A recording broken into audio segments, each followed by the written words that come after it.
Hello, and welcome back to the Hidebound Convivium. It is January 11th, 2020. Um, I'm finally back after a period of illness and general laziness. That's also been a factor, as well as school starting back. And today I'll be presenting a follow-up to my first video on American education.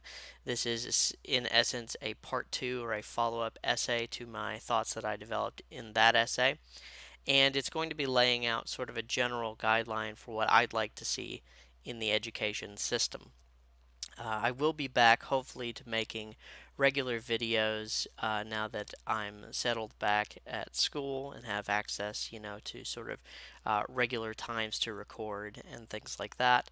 Hopefully, in upcoming weeks, I'll be putting out a group of videos on T.S. Eliot's The Wasteland, and then hopefully we'll be able to go back and finish up Tolkien's translation of The Green Knight.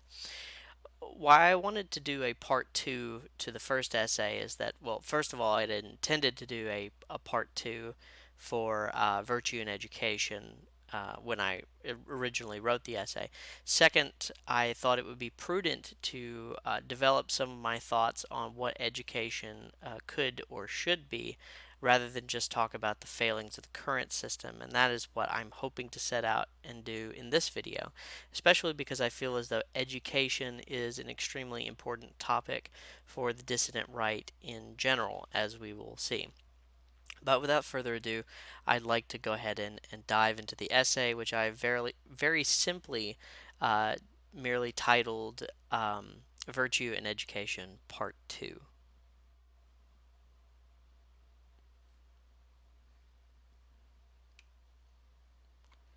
As I sat down to write this essay, I could not help but be struck by the irony of the situation. A 21-year-old kid talking to people my age or older about inculcating young people in virtue. I am intrigued by the strangeness of the situation and how strange circumstances must be to produce young people who are interested in talking, hearing, and discoursing about virtue.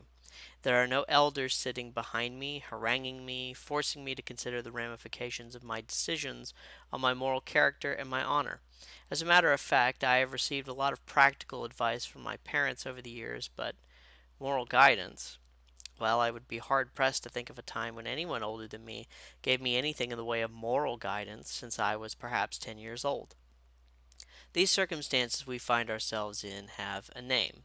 Uh, we call it modernity. And there have been a great number of internet commentators, academics, and priests who can tell you all about it, how it came to be, what it is, where it is taking us. That's never really been so much the focus of my channel. The focus of my channel has always been to answer the what now. Okay, we live in modernity, but what now? How do I, a normal person without a crystal ball to see the future or a magic wand to wave to make things better, live my life? It's a complicated question, especially for someone young, someone you would think is uniquely unqualified to answer this question.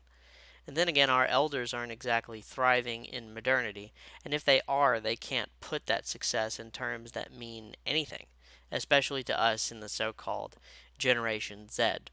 Like it or not, we are reinventing the wheel every day, and that means we are all proverbial lobsters in the bucket. No one has climbed the pile, and we're in a very steep bucket. So, what does virtue have to do with this? Well, in a word, everything. You may remember at the end of my last video on American education that I am very critical of the education system, especially where it intersects with the economy. As I recall, I characterized the system of education we have and have had for 60 years as the ordering of human beings as a service for mammon.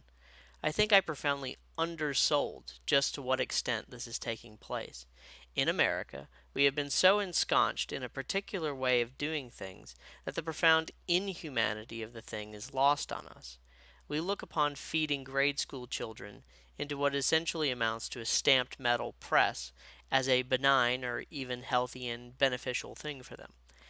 And what is wrong with being college and career ready, anyways?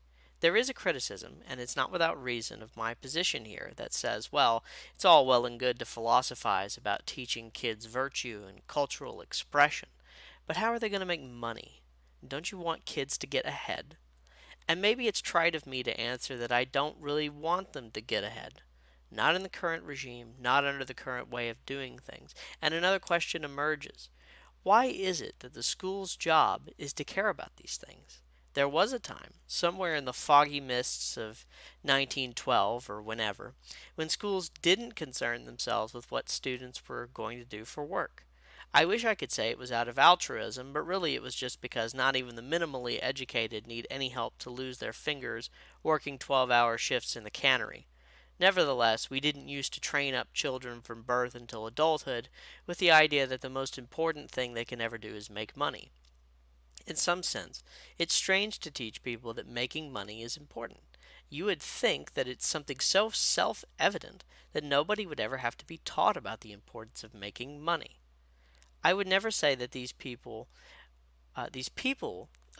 days are not making money. They are. And people will find a way to make money, if for no other reason than to pay for their toys and amusements.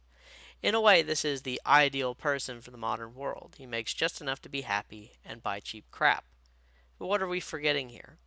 What is missing in the life of the stamped metal man who spends his meager allowance on, say, Star Wars figurines or anime body pillows? Think very hard. I'll bet you didn't have to. He doesn't have a wife. He doesn't have children. He doesn't go to church. And he doesn't engage with the wider community. We've talked about the products of modern education in an intellectual sense. These are the products in a human sense. The journey from normal person to the stamped metal men is paved by the public schools. How couldn't it be? For modern children, they are a school, a church, and a military company all rolled into one, an uninterrupted morphine drip of modernity issued intravenously during a frog march of 12 to 16 years. Learn the information, take the test, get the job, fill your quotas, pull the lever, get the treat, avoid the shock. When I said talking about education as good or bad only makes sense when you consider what the system is aiming at, this is what I mean. Stamped metal men are not poorly educated. They are doing what they've been educated to do. And I call them stamped metal men, and that implies a kind of standardized perfection or machined precision. The metal pressing machine in this example, however, is warped, and the metal itself is filled with impurities. But even if that weren't the case, this is certainly not the product that we want children and young adults to be turned into. That much is clear. But then what do we want them to be? We must set aside the modern temptation to answer that our children will be whatever they want to be, as this is certainly not the case. We cannot believe that people are self-made any more than we can believe that a vessel of clay formed itself. In both instances, there is a substrate that pre-exists, human nature and the clay respectively, but neither human nature nor wet clay is a compound which is stable in the open air.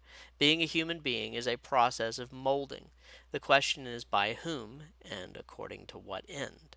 And here is where we come to discuss virtue. After all, what is virtue but the end of a properly formed human being? The best of the philosophers in the East and the West concern themselves with education and discuss the place of virtue therein. Here I am thinking specifically of thinkers like Aristotle, St. Thomas, and Xunzi. Talking about what we want children to learn in any concrete detail could fill many books, but in this essay I merely want to answer a question more generally, and that is this one. What does virtue in education mean? There are many virtues, many ways to teach people to be moral and upright. What should be our focus? What is the bumper sticker statement for the neoclassical education system?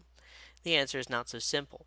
But if I had to put forward a candidate for the most important thing, the key virtue which we would instruct our own and subsequent generations in, it would be humility.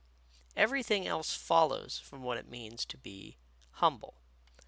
The humble man knows his place in relation to God, in relation to religious institutions and customs, in relation to women, in relation to governments and civil authorities, and in relation to the past and to his ancestors. A worthwhile schooling fosters perspective in pupils, not the aggrandizing nor the belittling of them.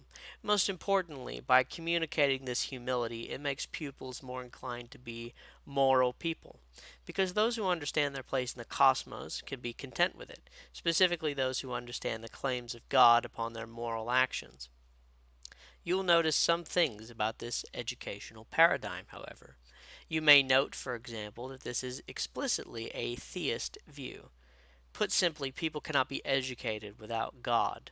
For how can you be educated without reference to the seed of knowledge and wisdom itself? Moreover, nothing about this system is practical. That is precisely by design.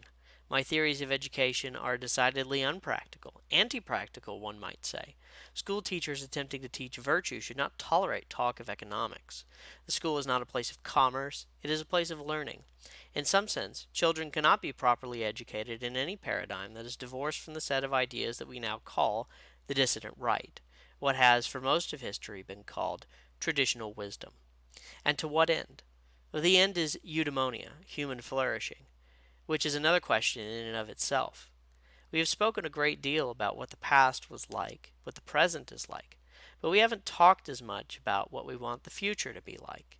In short, the end of what we want our system of education to realize is such a flourishing insofar as education can be in service to the ailments of fallen men.